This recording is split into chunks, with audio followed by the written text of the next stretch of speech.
I'd like to welcome you to our first podcast. We still don't have a name yet, but we'd like to thank Sons of Thunder for bringing us this program today. And today I have our first guest. I have Diane Callis from Bulkeley, who is the athletic director at Bulkeley High School in Hartford. Welcome. Thank you for having me. Oh, we are so happy to have you. So first of all, can you tell us a little bit about yourself? So as Adele said, I am the athletic director at Bulkeley High School. I have been at Bulkeley High School for the past 37 years as a PE teacher, but primarily at our pool at Bulkeley, since we have a beautiful facility there, and I taught, all of the swimming classes through the PE department. When I first started at Bulkeley, I also was the swim coach, so I coached girls swimming in the fall, and for about 10 years, coached synchronized swimming in the spring.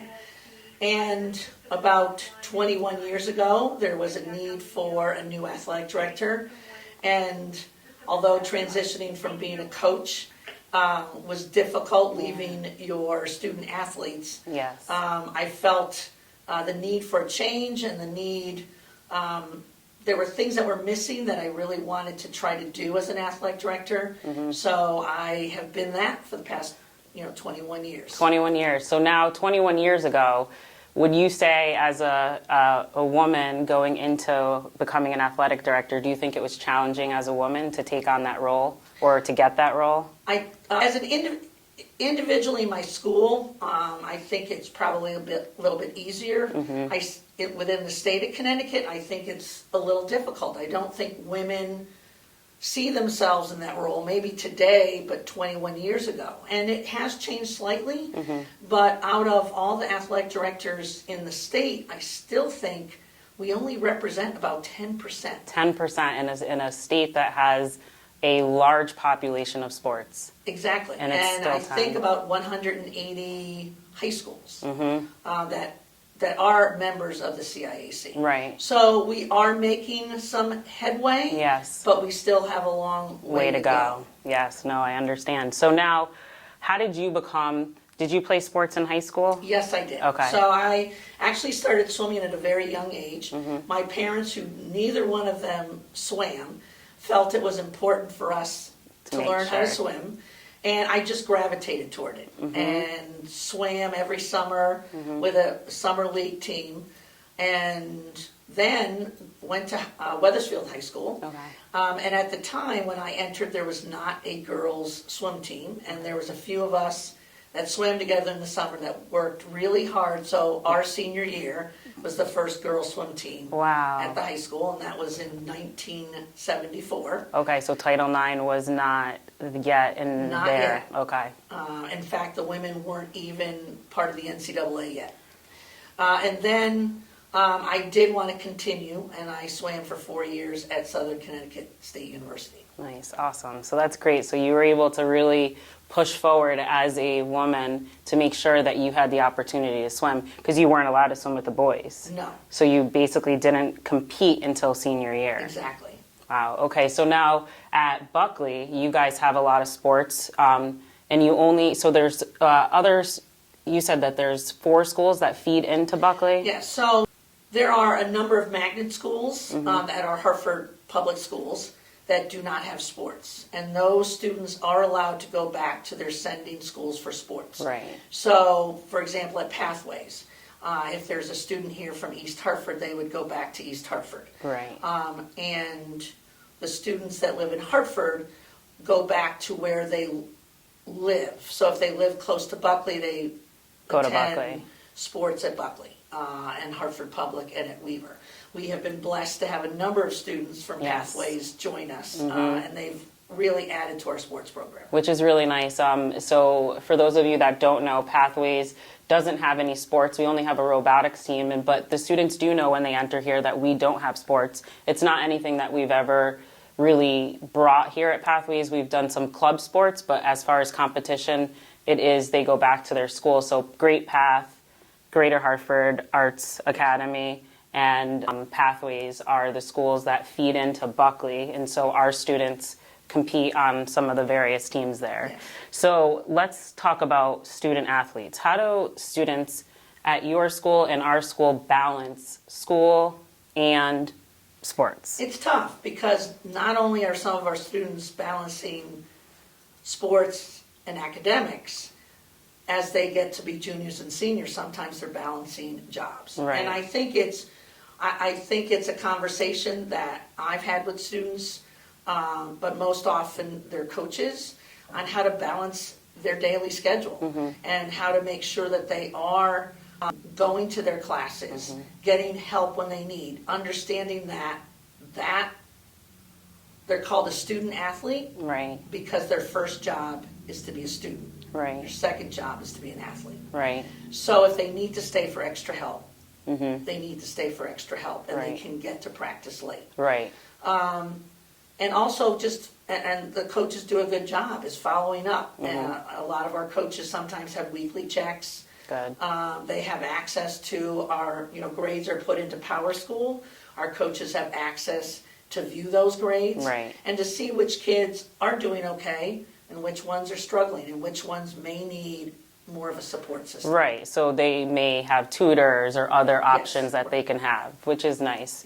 I know having work, school, and athletics is definitely challenging for an adult to manage, multiple things. So for students, I know that's challenging. So now, as far as you said that they have the ability to go get extra help, is there extra help that's in between the practice time? Because I know some schools... Yeah. So some of our sports, like basketball, which is just starting now, they will have a study hall prior to them starting, which some of our outdoor sports don't have the luxury of doing. Right. When we're outdoors, we're using, like Colts Park, different parks, and they have a schedule, so we need to get right on the field after school because there's adult leagues that come in the evenings. Right. And then as we get into October, you're fighting, the sun setting and wanting to get kids home, appropriately before it gets dark. Right. So there's more of an opportunity for that study hall in the winter. We would love to afford that in the fall and the spring, but Right. sometimes that can't happen. So, but with the winter sports, it is nice because the minute the kids get home, they can sometimes just finish up, Right. go right to, eat, go to bed, do what they need to do because their homework is done. Right. So that's ideal. And Yes. that would be what we'd love to do across the board. Right. But, so I think just making sure that the students know that if they need the extra help, they need the extra help and they need to stay. Right. And then we do sometimes pair students with other students. We've had some of our upperclassmen, Peer tutoring. help with the younger kids, Yeah. especially because they've been through those classes. Right, right. That's always helpful. I think it too is a challenge for kids to step up and say, I need help, That is the hardest thing because they don't want to admit that they need help, and I say all the time to them, you need to ask. Right, And if you can't ask your teacher, ask your coach. right, Ask me. Ask someone you're comfortable with What- asking, because we will be that go-between right. so that we can make sure you're We're good. going to help support you Right. with the resources in place. So now, what made you want to stay in sports? So you are someone who, swam their whole life. What made you decide that you wanted to stay? So, as a young child, I think we all, play us, what we're going to do, be a fireman or policeman, and I always wanted to be a teacher. Set up my dolls in front of an easel and taught school. Right, And so, and as I got older and into high school and loved swimming so much, I said, it'd be great if I could pair the two. right, And so when I went to Southern, I already knew that I wanted to go into education and into physical education, yeah, but with the hopes of it being in swimming. right, So, and then you just kept up all your swimming credentials. So it led to something that I thought I was going to like, and I've loved every minute of it. Yes, yes. See, that's nice. Being a physical education teacher, it pairs up very nicely to be a coach. You know, so you have those that. Now, what were some of the challenges that you're facing every day with your students? We already talked about jobs and balancing and everything like that. Is there any other challenges that you think that the students face? So right now, Bulkeley has a significant challenge because our school is being renovated. It is a total renovation project, which includes our entire building and athletic fields and the field house, and we are not scheduled to be back in the building until the fall of 2024. Wow. Because of the lack of schools that were available, our 9th and 10th graders are being housed in one school off of Weathersfield Avenue, and our 11th and 12th graders are being housed at a school in the north end close to Weaver. Wow. So there's daily challenges with getting kids to practice. So it's the bus company has been an amazing partner in helping me get our kids to their practice locations from both schools. Sure. But that also is challenging to our children that are coming from Other pathways schools. and Great Path, and to make sure that there's communication between myself and the schools, the coaches and the kids, with where our practices are. I can only imagine. And then we do supply, bus cards for transportation home. I'm very aware that getting our kids home safely is important, and our parents also, I think, have allowed children to participate because we're taking care of that need going home. Sure. The other challenge is I think, is jobs, and unfortunately the pandemic really hurt a lot of our families that needed additional support, Right. and relied on their sons and daughters to help with financial situations, and some of those students are still trying to help out their parents. So we do what we can because we don't want to lose them, Right. especially if they've participated from their freshman year. So Right. we work with them. And lastly, I think for any child, not only in the city, but even in the suburbs, it's all of this online gaming that they just want to go home and Yes. do. It's things that are attractive on the streets. So it's convincing them that this is going to bring them to the next level, whether Right. it be a job, military, a trade, a four-year college, that this is going to prepare them in multiple ways. Right. Not going home And playing video and playing games. video games. Right. So I think we've talked about that as athletic directors. That's a challenge in itself. in itself, and it just not a suburban thing, a city thing. This is a teenage thing. It's a teenage issue. Yeah, no, most definitely. It's I think as a teacher in the classroom, we're faced with that every day. You know, the devices need to be put aside and then focus on what you're doing at that time and go back to it later, you know? So, and I do believe also another challenge for you is also a lot of your sports, kids are learning the sports or playing on not like club teams, but for fun and coming into high school. So is that challenging too? Yes, so we have very few students that really come to us that have had even some of the experiences I had. I had the availability of going to a pool in the summer. Right. And getting better and better at my craft. Where they're on their own, they may do a pickup basketball game, a pickup soccer game, but they're not part of formal leagues. And even more so, the girls. Right. There's less that is offered through the Parks Department for girls Right. than there are boys. So we are teaching a lot of our freshmen the sport for the very first time. Whereas the people we compete against, they've been playing together since they've been 6, 7, and 8 years old. And it's a Right. huge difference. And not to say, we have had students that have done amazing in their 4 years, have won state championships, have been in the state finals, have gotten college scholarships. So it's amazing what our coaches have done Sure. with our student athletes to get them from, point A to point Z in such a short period of time. But it also deters kids from joining because they think that they need to have this ability. That foundation. And so they're afraid to come out.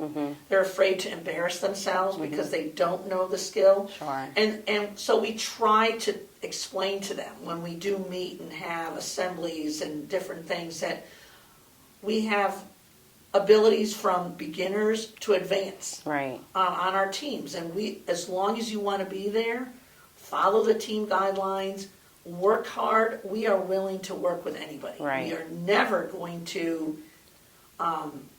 not keep a child. Right. Unless they're not following what they need to The do. guidelines and Right. rules.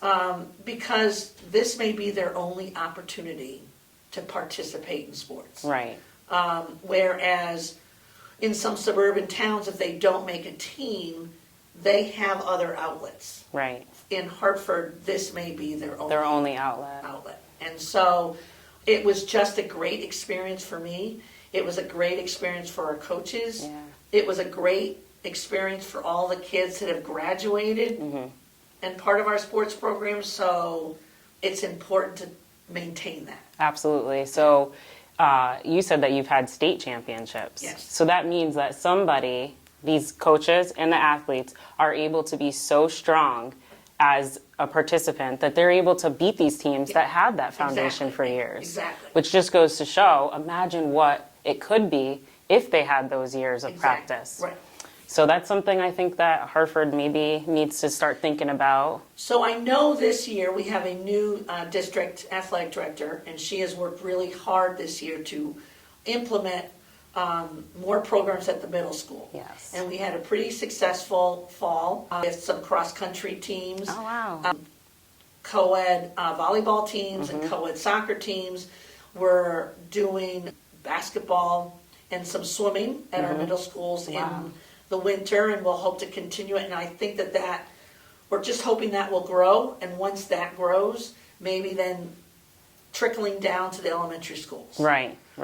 And I also know that the director of our Unified Arts program at Hartford, she has also encouraged our elementary and middle school PE teachers to include team sports and not the traditional basketball and baseball and softball, but to do soccer, to do volleyball, to do some other things so that it might prepare those students through their PE classes, maybe after school, middle school sports, then to get to the next level. Which is them getting them into middle school. Right, from elementary, middle school to high school, having that little bit of foundation. We talked about challenges. What do you think works really well? Like, what is something that works really well in the athletic department that you run? So, first of all, I have an amazing group of coaches. And I've told this to them, so they may not be the top rank coach for their sport in the state, but what they bring to our kids, to me, makes them top rank. They are not only coaches, they are mentors, they are fathers, they are mothers, they are siblings. I mean, they really get involved in our student athlete's life, and I think the other kids hear about it and know and say, I want to be a part of that. And it's also broadcasting. It's making sure that when kids succeed, and it's not the wins and losses, but if we have someone that does something really well during a game, to put that out there. Right. To make sure it's announced, to make sure it's emailed. Because kids like that. And to be recognized. When they see that recognition and they walk through the hallways and other teachers are patting them on the back and doing a high five, other kids want to be a part of that. Right. Because it is a positive experience. I also think, branding, when our student athletes are wearing, a t-shirt sweatshirt, a jacket that says, Bulkeley track, Bulkeley swimming. They want that swag, and they're like, where'd you get that? Where'd you get that? Well, Right. come out And play join for the our team. Right. That's what we notice here too. Like, so we have the robotics team, but also the kids that pay for Bulkeley during volleyball season, they were wearing their volleyball jerseys, and then people are like, where'd you get that? Same thing, So I think that that's super important, that more kids are going to gravitate, you're right, towards it because they see it and they're like, oh, I want one of those. So that's nice. And also, we do have a number of staff that, come to our games, which is important. It makes the kids feel like we're more of a sense of community. Yeah. And even though their friends may come, their parents may come, to see their teachers come, if that teacher's relationship in the classroom then changes. Right, absolutely. So now, as far as student athletes in college, so do you have a number of kids that are pursuing sports into college? Yes. Oh, So our coaches work with kids, especially the ones that they see have potential, and not just at the Division I level. We try to we're looking at kids that could play at Division II, Division III, at our community colleges, at junior colleges. There is a place for many of our students, but it's to try to direct them to the appropriate places. So I think our coaches are the first line. Mm-hmm. We also then make sure that they have communicated that with their guidance counselors. Right. Because they need to enter the NCAA clearinghouse. That's senior year. No, we actually try to get them to start to enter that their sophomore and junior year. Okay. Because especially the ones that we see having that potential, because we want to make sure that they have the correct course load. Right. Because there are courses that aren't accepted. Oh. So most of ours, but there's always that one or two that is something new that hasn't been approved. Right. And we don't want a student not to have those courses. The appropriate courses or lose out because they don't have what they need. So again, it's a communication piece. And so the guidance counselors often will reach out to me. I will stop by and see them. They do a lot. We are very fortunate that we do have knowledgeable people in that role as guidance counselors with the NCAA clearinghouse. But our coaches are also making those contacts. Got it. I do get a lot of calls from colleges, especially if we do have that exceptional athlete. Right. Our coaches also will get local colleges to come in and talk to their student athletes. So again, it's a partnership. And lastly, we try to bring our kids to colleges. Just like the guidance counselors have college trips. Last fall, our volleyball team went to Central and the University of Hartford and watched 2 volleyball games, got to meet the players after the game and have some conversations. Our basketball teams do that in the winter. We've had our baseball and softball teams do that in the spring. So when the kids are on a college campus and they get to meet the kids, they start asking more questions. Right. Seeing like, how can I actually do this? Right. And it's so nice. If you don't give them those experiences, some of our kids will never have them. Right, because they don't know that it actually exists. Right. You were talking about, we basically just talked, how often do you think it's important for students to go see their guidance counselor if they're a student athlete? Since you said that sophomore year they have to make sure they're taking the right classes, how often do you think those students should be visiting? So the good thing at Bulkeley is that we introduced a seminar class, and so it's a daily occurrence, and there will be days that they are getting a lot of information from the guidance department. So they are starting to get that information through those seminar classes. See the second semester junior year and first semester senior year, there's a lot of focus. And so the guidance department is busy.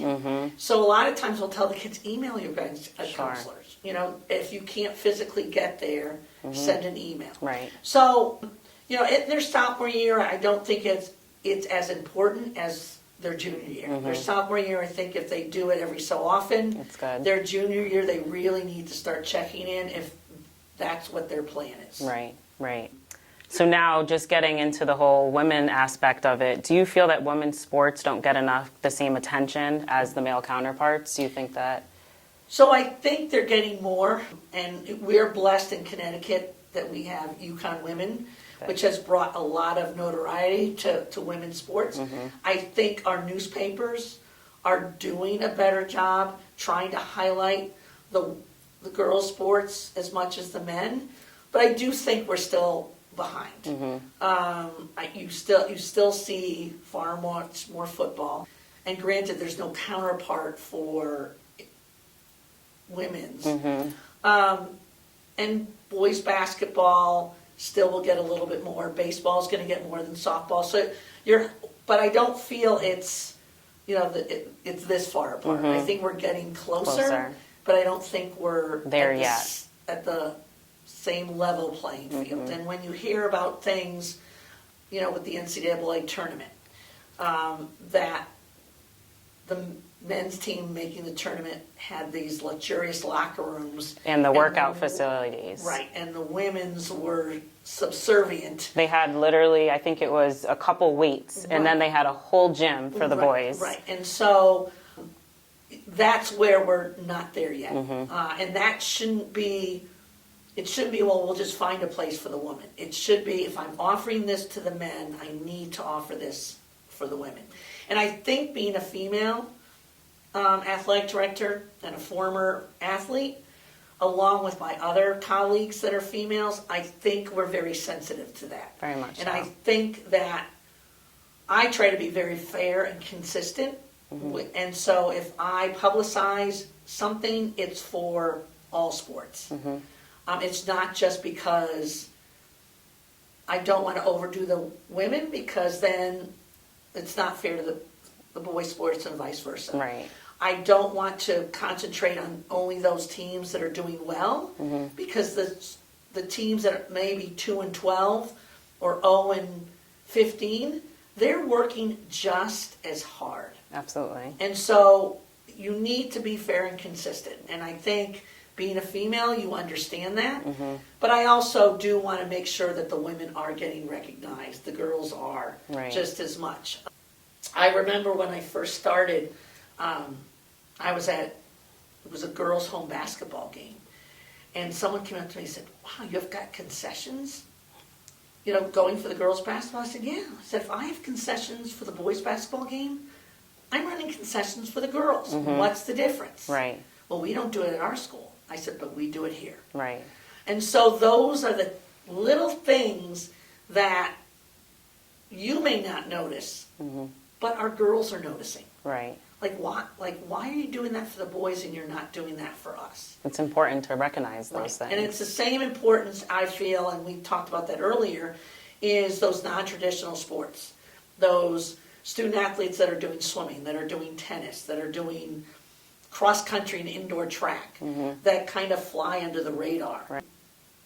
Those sports are just as important to offer as our basketballs and our baseballs and our softballs and our volleyballs. And our cheerleading. And so we want to make sure that we maintain those sports. Right. And I've worked really hard, and part of having, Pathways and Great Path has kept those numbers viable. Right. It's also making sure and reaching out and partnershiping with another school that might be struggling. The CIAC doesn't allow us to form cooperative teams if our numbers drop below a certain amount. Okay. So, for example, our girls and boys swim team is a cooperative program with HMTCA, Hartford Magnet Trinity Academy. And our numbers had dropped, their numbers had dropped. So now we still have a girls swim team because we have a partnership. We still have a boys swim team. And that's with SMSA as well. And that's with what we did with girls soccer with SMSA. Mm-hmm. So these are the things that you have to look outside the box. Mm-hmm. Sometimes it's easier, I think, with some people just to drop it. It's one less thing that they have to worry about. But then you're missing a whole group of students that's the sport they gravitate to. And that's the sport they want to play. Right. And we're taking it away. Right. So I fought really hard to try to figure out how to keep those. And it gets more challenging every year. And because of our circumstance with us not being in our building. Right. And we talked about that before there are 8 high schools now in Hartford. And Hartford's overall population has declined.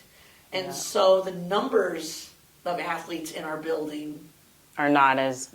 not as much as when I started. When I think in the mid-'80s to early '90s at Bulkeley High School, there was anywhere from 1,800 to 2,000 students, and that would have been the same at Hartford High. And they're cutting kids off the team. Same thing at Weaver. Right. And we couldn't keep everybody. We had to have legitimate tryouts. Right.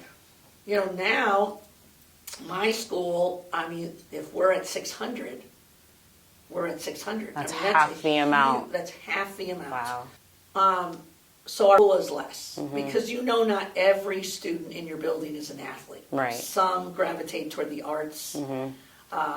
Some, toward the tech side of things. Sure. And so, which is great. Absolutely. Everybody isn't an athlete. Everybody isn't Absolutely. an artist. Everybody doesn't like the robotics. Right. But you need to have those things. You need to have options. Right. Yeah. Right.